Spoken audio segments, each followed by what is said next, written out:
የካቲት 21 በዚች ቀን አምላክን ለወለደች ለእመቤታችን ለቅድስት ድንግል ማርያም የበዓሏ መታሰቢያ ነው። ለእግዚአብሔር ምስጋና ይሁን፣ እኛንም በጸሎቷ ይማረን፣ በረከቷም ከኛ ጋር ይኑር ለዘላለሙ አሜን። አርኬ ሰላም ለኪ ለብርሃነ ሕይወት መጾሩ አምሳለ ተቋም ዘወርቅ ጠበብተ እስራኤል ዘገብሩ ማርያም ክብርት ለእግዚአብሔር በክብሩ ረስይ ፍናትህትና አይጋር የይሁሩ ትዕቢትሰ ለአምላክ ጾሩ። በዚችም ቀን የእስክንድርያ ሊቀ ጳጳሳት የከበረ አባት አባ ገብርኤል አረፈ። እርሱም ለአባቶች ሊቃነ ጳጳሳት 57ኛ ነው። ይህም አባት በታናሽነቱ በአስቄጥስ ገዳም መነኮሰ። በጾም በጸሎት በስግደት እየተጋ ፍጹም ተጋድሎን በመጋደል ተጠምዶ ኖረ። በውስጡም ትህትና፣ ፍቅር፣ ቅንነት አለው። በአንዲትም ዕለት ስሙ መክሲሞስ ወደሚባል አረጋዊ ቤት ገባ። እርሱም ልጄ ከሰው ለምን ትሸሻለህ? አንተ ግን በወንዶችና በብዙ ሴቶች መካከል ትኖር ዘንድ አለህ አለው። እርሱ ግን የሽማግሌውን የቃሉን ትርጓሜ አላስተዋለም። ከጠላትም ወጥመድ ያድነው ዘንድ ሁል ጊዜ በማልቀስ እግዚአብሔርን የሚለምን ሆነ። ከእርሱም አስቀድሞ የነበረ ሊቀ ጳጳሳት አባ ሚካኤል ባረፈ ጊዜ ይህን አባት ይዘው ያለ ውዴታው ሊቀ ጳጳሳት አድርገው ሾሙት። አረጋዊ አባ መክሲሞስ ትንቢት እንደተናገረለት በተሾመም ጊዜ በአስቄጥስ ገዳም ተቀምጦ የቀድሞውን ተጋድሎውንና አገልግሎቱን ቸለል አላለም። ስለ አብያተ ክርስቲያንም ጉዳይ ወደ እስክንድሪያ ወደ ምስር ይሄድ ዘንድ ግድ ባሉት ጊዜ ይሄዳል። ፈጥኖም ወደ አስቄጥስ ገዳም ይመለሳል። እርሱም በዕድሜው ጎልማሳ ስለሆነ እንስሳዊት ፍትወት ትነሳበት ነበር። እርሱም ያጠፋት ዘንድ ለጾም ለጸሎት ለስግደትም መትጋትን ያበዛል። ሊያበርዳትም ባልተቻለው ጊዜ ለአንድ አረጋዊ ተናዘዘለት። እርሱም እንዲህ አለው፣ ይቺ እንስሳዊት ፍትወት ከጾምና ከጸሎት ከስግደት ጋር ያለ ትህትና ስራ አትጠፋም። በበለጠ ግን ትህትና መድኃኒቷ ነውና።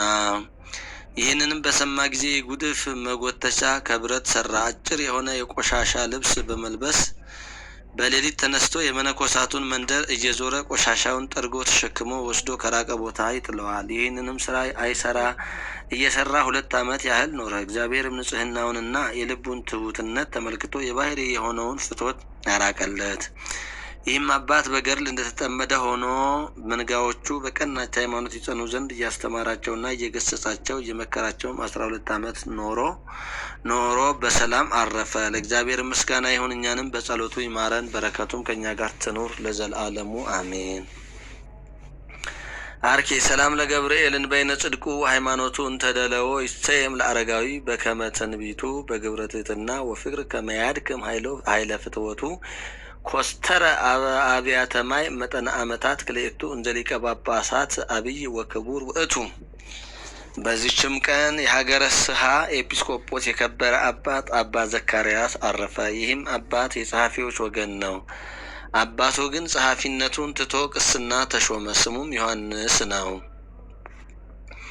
ልጁ ዘካርያስም ባደገ ጊዜ ትምህርቶችን ሁሉ ጽሕፈትንም የጽርዕና የሮማውያንን ጥበብ የቤተ ክርስቲያንንም ሕግ ተማረ። የንጉስም ጭፍራ አለቃ ወሰደውና በንጉሱ ቤት ጸሐፊነት ሾመው። በጽሕፈቱም የሀገረ ስሃ መኮንን የሆነው ስሙ አብጥልማዮስ የሚባል ወዳጅ ሆነው። እነርሱም ወደ አስቄጥስ ገዳም ሄደው ይመነኩሱ ዘንድ ተስማሙ። በዚያንም ጊዜ በአስቄጥስ ገዳም ከአባ ዮሐንስ ደብር አንድ መነኮስ ወደ እነርሱ መጣ። አብረውትም የሄዱ ዘንድ ተስማሙ። መኳንንቶችም ይህን በሰሙ ጊዜ መሄድን ከለከሏቸው።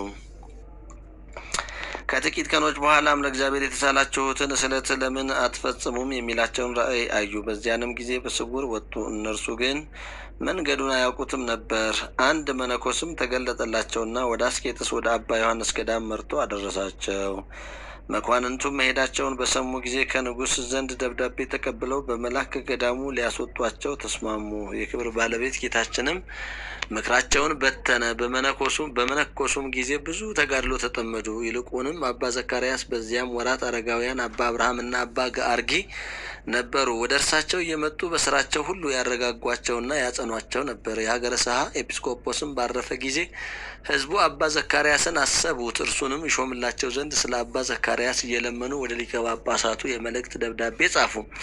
ሊቀ ጳጳሳቱም ወደ አስቄጥስ ገዳም ተልኮ አባ ዘካርያስን ወደ እርሱ አስመጣው። በሀገረ ስሃ ላይም ኤጲስቆጶስነት ሾመው። ሊቀ ጳጳሳቱም እጁን በላዩ በጫነ ጊዜ የእግዚአብሔርን ኃይል አየ። በላዩ ወርዷልና ፊቱም በብርሃን ተጋረደ።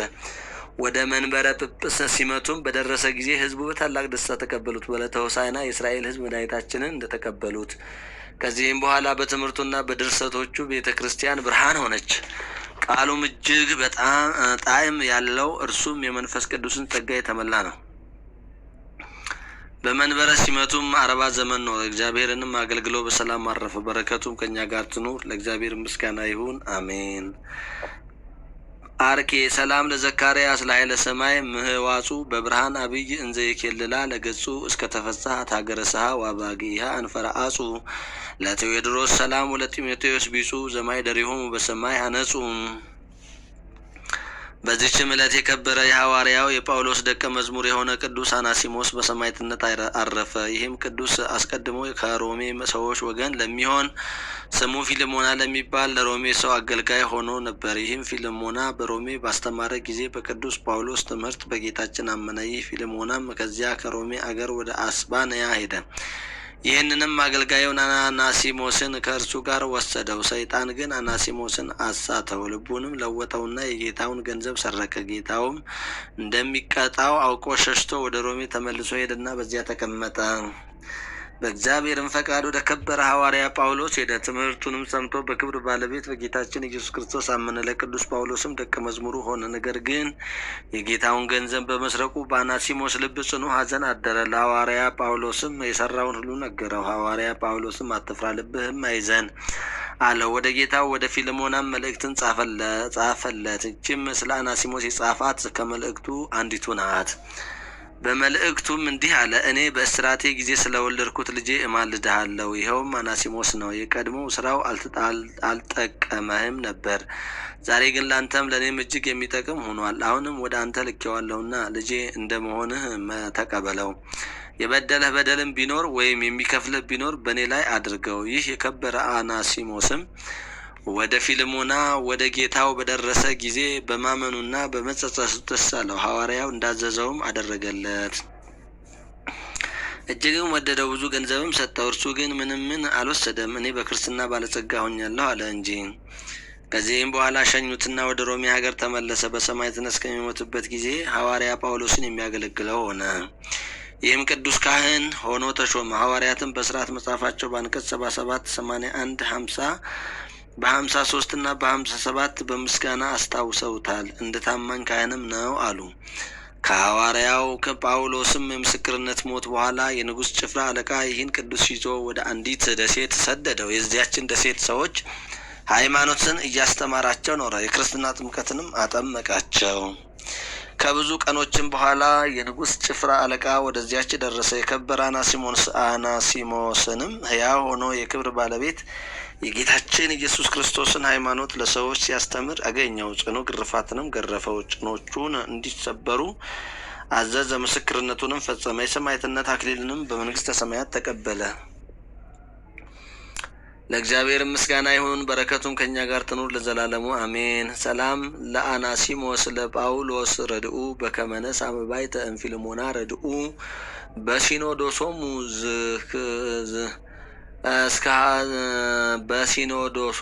ዘከሩ እስከ ሐዋርያት ለክኡ ሰብአ ደሴት በትምህርቱ እምድረ አምኑ ወጸንኡ በተሰብሮ ቆየጽ ፈጸማ ለስምኡ። በዚህችም ዕለት ለከበሩ አባ አባክዮስና ለኢትዮጵያ አገር ጳጳስ ለአባ ገብርኤል መታሰቢያቸው ነው።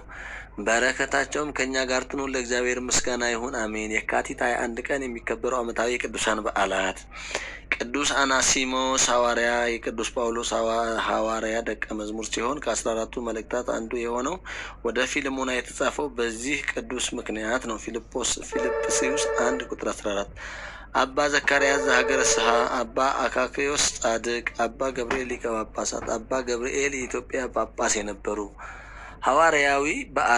ወርሃዊ በዓላት፦ ቅድስት ድንግል ማርያም ቅድስት ድንግል እመቤታችን ማርያም፣ አበው ጎርጎርዮሳት፣ አቡነ ምእመነ ድንግል፣ አቡነ አምደ ሥላሴ፣ አባ አሮን ሶርያዊ፣ አባ መርትያኖስ ጻድቅ ስለ ጽዮን ዝም አልልም፣ አሕዛብም ጽድቅሽን ነገስታትም ሁሉ ክብርሽን ያያሉ።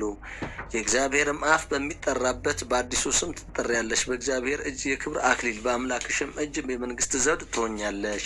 ኢሳይያስ 62 ቁጥር 1-3 ዘአቅረብኩ ማሕሌተ አዘኪርየ አእላፈ እምለተ ጸምዱ ከዘልፈ ለለ አነብብ ተወከፍ ዘንድየትየ መጽሐፈ እንተረሰይ ከእግዚኦ ጠሪቀ መበለት ወኩፈ ምላቡ ቡላን ዘተርፈ ነቢያት ቅዱሳን ሐዋርያት ሰባኪያን ሰማዕት ወጻድቃን ወመላእክት ትጉሃን ደናግል አዲ ወመነኮሳት ኢራን ባርኩ ጉባኤ ዛቲ መካን እስከ አረጋዊ ለይቆም ንዑስ ሕፃን ለዘጻፎ በክርስታስ ወለዘአጻፎን ዘይደርስ ለዛንበቡ ትርጉሙ በልሳን አዲስ ለሰማ ቃሉ በዝነ መንፈስ በጸሎተሙ ማርያም አላቂተ ኩሉም ባይ ጸውረ ይማረነ ኢየሱስ ክርስቶስ።